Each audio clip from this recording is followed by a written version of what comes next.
The Soviet Union has never really liked Zionism, at least on paper. This is due to communism's general distaste for any sort of nationalism, but as I have hinted at before, pragmatism in the Soviet Union's policy has usually outweighed ideology. So for the first part, they did in fact support Israel, before then switching their backing to the Arab states. The Soviet Union explained their change from support of Israel to the Arab states was that Arab nationalism was to perfectly counteract racial imperialism of Israel. Now, if there was always one group fighting against the racial imperialism, it was the PLO. Because of this, it should have been one of the USSR's closest allies, but it wasn't until Yasser Arafat took over as third leader. The PLO was founded in the year 1964. It was to be the sole representative of the Palestinian people, though certainly at the time it wasn't, with many groups claiming that role. While formed in 1964, it didn't really get its stride until after the Six-Day War. The Six-Day War was disastrous for the armies and governments of Egypt, Syria, and Jordan. It sent shockwaves throughout the entire Arab world, shockwaves that were felt all the way back in Moscow. You see, these were the Soviets' allies. They were using their equipment. They had help from their training. If they really wanted to keep their hold on the Middle East, they need a victory. Who also needed a victory? The PLO. As I said earlier, they weren't the only group fighting for the liberation of Palestinian Arabs. So if they wanted to get that role, they really needed a victory, and they got one. The Battle of Karame in 1968. They had a camp in Karame, Jordan, and it was attacked by the IDF, the Israeli Defense Forces. Despite enacting more casualties on the Jordanians and Palestinians and destroying the camp, the PLO still claimed victory. Why? Well, the IDF didn't capture Arafat. And after the Six-Day War, Israel was seen as invincible, especially their tanks. Tanks and armored personnel carriers were destroyed at this battle. So the PLO claimed victory. And it soon became the really only sole representative of the Palestinian people. And, despite recognizing it since its founding, the USSR really started looking more and more favorably on the PLO. Especially because the same year, Arafat went to Moscow. He presented the Arab-Israeli conflict, and specifically the Palestinian-Israeli conflict, as a class struggle. So, of course, knowing which language to speak to who, he got even more and more support, even if, or if not, it is really a class struggle. Soviet dominance over the Middle East was threatened because by 1970, Egypt was really starting to show more autonomy within the close-knit group of Arab countries. Now, this meant more time was spent on Syria and the PLO. KGB agents were sent to train them and assist them in any way possible. What were they assisting for? Another war. The PLO was great and all, but it'd be way more helpful if they had a state. Now I said that only Egypt, the PLO, and Syria were being supported. But what about Jordan? Well, Jordan's not really in the group anymore because they had a September, a Black September, a civil war or civil conflict, depending on who you ask. The PLO was bolstered by their victory at Karame, and they were pushing for the Hashemite kingdom to start another war with Israel. Jordan was not really ready to do this, even if they fully wanted to. The Six-Day War had destroyed their army, and they needed more time to build it up. But the PLO was very adamant. They started creating a state within a state. Jordanian laws were not always followed. Their officials not always listened to, and this started causing a problem. Problem that Jordan then cracked down on, which made the Palestinians fear that they wouldn't have any more allies within the government. This started a civil conflict, which pushed Jordan further in with the West. The Palestinians lost here and were forced to move to Lebanon through Syria. But that's just some of them that were in Jordan, not all of them. They were all over the world by this point. The PLO was described by the Soviets as the vanguard of Arab liberation, and it was thought that if they won and Israel was taken off the face of the earth, that a single Arab nation would emerge, what many Arab leaders have been trying for a long time, like the United Arab Republic between Egypt and Syria. This was very, very good if it happened for the Soviets. The war the PLO and other Arab nations had wanted came to a head in October of 1973 with the Yom Kippur War. Egypt, Syria, and the PLO all got new fighters and training from the Soviets. They were adamant that this was the final war that would end Israel. The mistake of '67 would be corrected. Israel got some support by the US.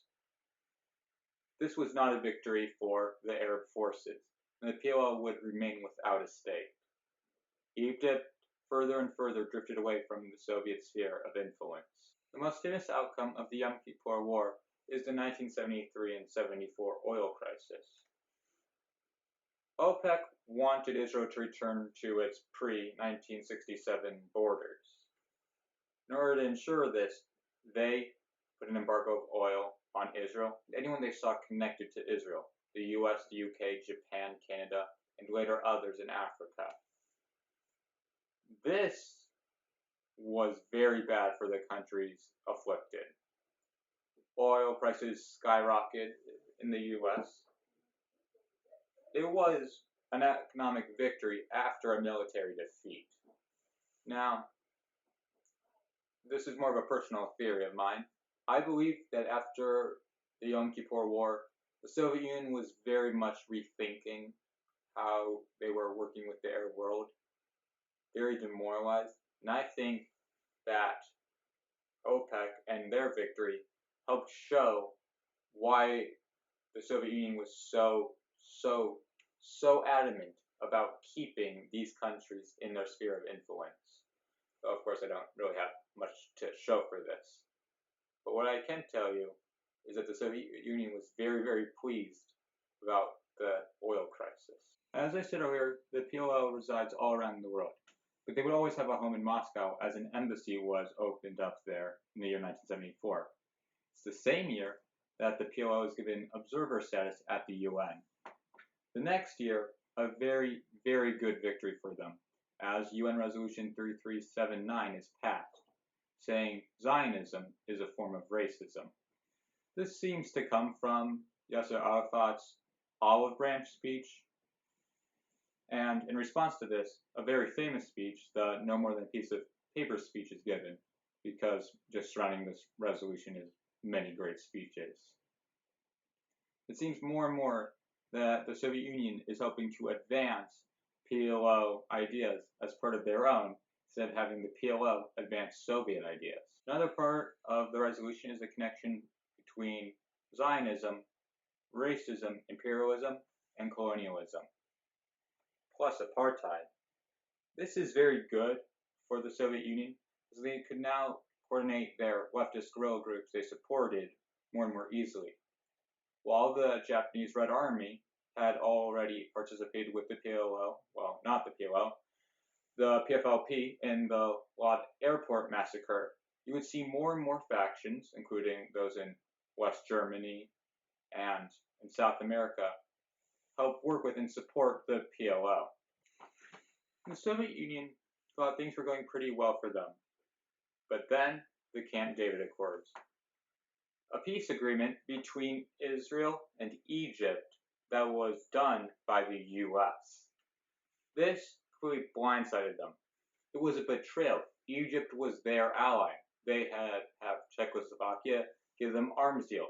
They had used their training, their weapons. had helped with their money. But now they're accepting American money. Are they turning into a Western ally?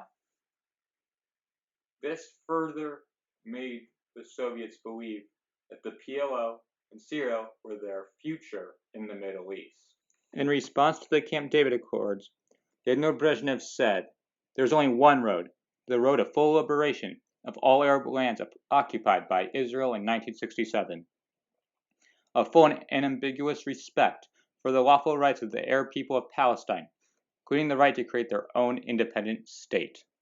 Despite the fact that the USSR agrees with the notion that Zionism is racism, Zionism being the belief that there should be a Jewish state within the boundaries of the Holy Land, which Israel does fit, they do ask the PLO to recognize Israel, something the PLO refuses to do.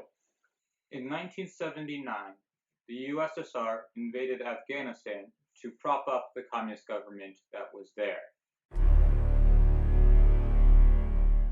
Many Muslim-majority nations saw this as an affront, started turning to the U.S. to help protect their rights to self-determination. In the mid-1980s, Mikhail Gorbachev took over as leader of the Soviet Union. He stopped a lot of the funding going out to leftist guerrillas, including the PLO. He once again begged the PLO to recognize Israel in hopes of making some sort of peaceful end to the conflict. Despite this, on November 15, 1988, the PLO declared the state of Palestine without recognizing Israel.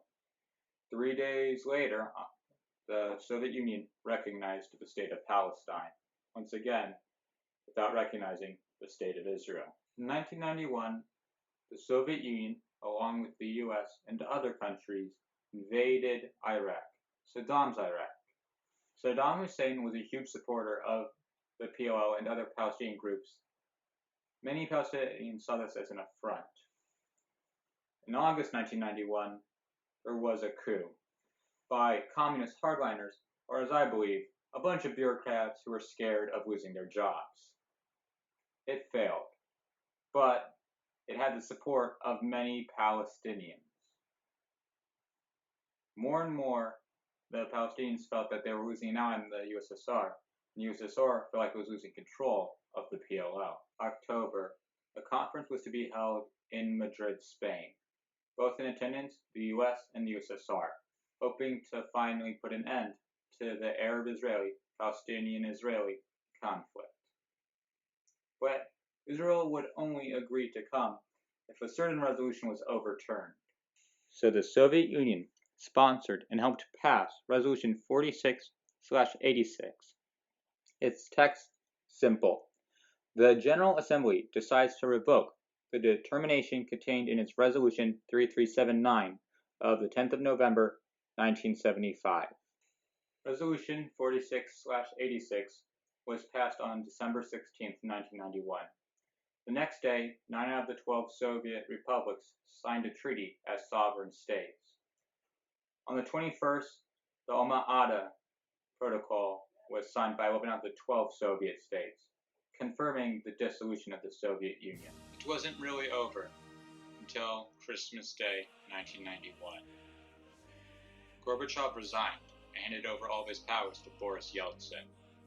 And that night, the final sounds of the Soviet Union played. The hammer and sickle flag was put down and replaced by the Russian flag. 2 years later, the Oslo Accords.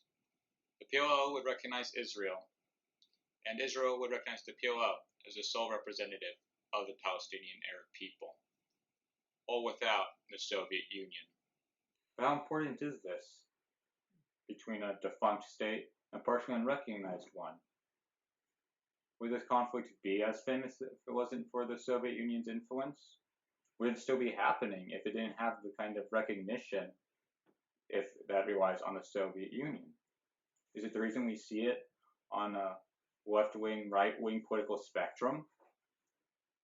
Would the PLO even exist, or would have all of the funding for it just dried up like the desert, and the Palestinian Arabs be forced to settle in other countries. What does it all mean? Will we truly ever know the answers to these questions? Certainly not by the PLO. They're still going. They still have very vested interest in some of these questions not being truthfully answered. Do we have no other source? One can truly never know how important the relationship between the Soviet Union and the PLO was. Or can they? Mahmoud Abbas is the current leader of the PLO. He's a suspected KGB agent. He was the Palestinians' man in Moscow. He worked at the Palestinian-Soviet Friendship Foundation. He studied at a university in Moscow. He even wrote his doctoral thesis there. The Other Side, the secret relationship between Nazism and Zionism. It was written in a Soviet school. It was researched using Soviet sources. It was debated by Soviet academics. So if you really just want to know the answer, ask the unbiased Soviet government, like I do.